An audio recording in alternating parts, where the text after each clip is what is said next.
Hello everyone, welcome back to the channel. If you're new here, my name is Chairman. I'm a cybersecurity student at NUST. So recently I discovered that I lack financial literacy, and as a college student it's one of the biggest things that you have to master during your college years for you to truly succeed. Because looking at it, college is one of the most financially demanding spaces that you can ever be in, ranging from your cosmetics, when you want to go out, when you want to treat yourself, or just basically wanting to buy your textbooks, whatever it may be, school supplies, everything. You are becoming your own person, you're becoming your own adult. You have to make sure that you're financially literate, you know what you're doing with your finances, and you know how to keep track of your finances. And yes, even though not everyone is in control, we try our absolute best to make sure that you have every single thing that you need to prevent all the bad things from happening. So yes, let me take you guys back. A couple of months ago, I was entrusted, not even entrusted, I was given an amount of money. That amount of money, I had it for a week. The following week it was gone. And before you laugh, before you even judge me, bro,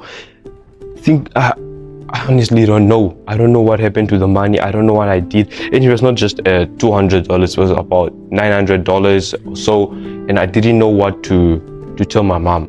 The following week, I needed taxi money. I needed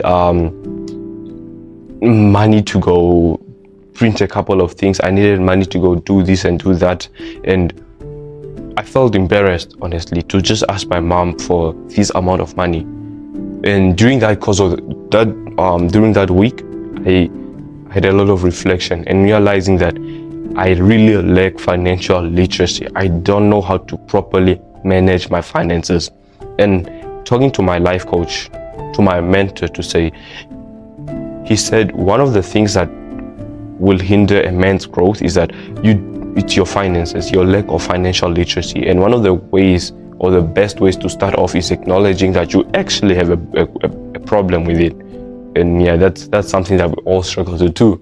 So yes, so now after discovering that, I reached out. I did some research. I read a couple of books. I watched a lot of YouTube videos, and one method that stuck by me that I want to share with you guys is the 50-30-20 rule. Now, 50-30-20 rule. Now, if 50% is on one side and then 50% is on the other side, it makes, the 100% rule for your finances to be 100% effective.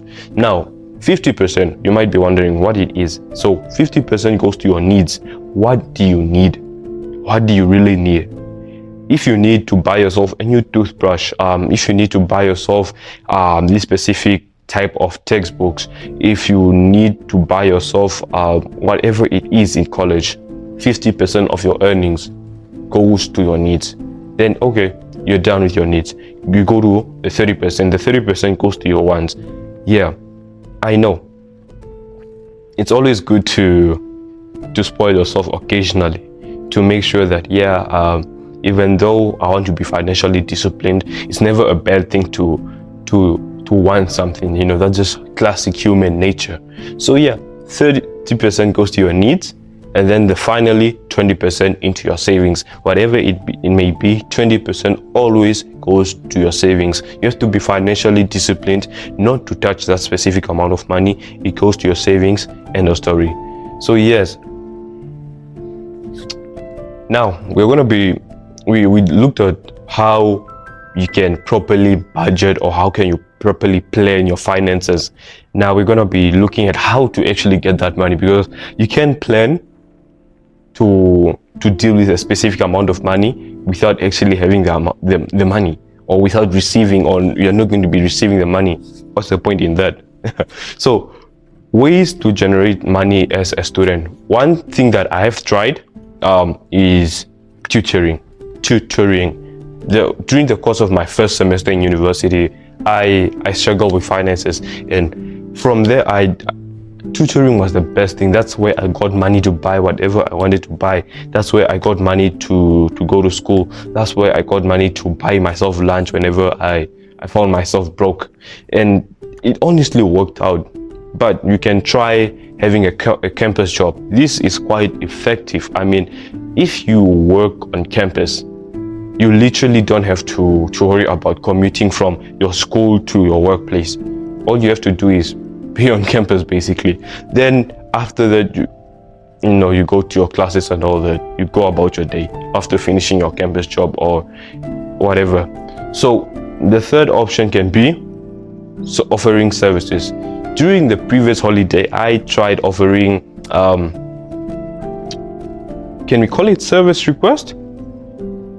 It was more of like running errands. So I'll create a flyer whereby me and my friend will put our contact details there. If you need to run a specific errand in your co-op, you can just call us.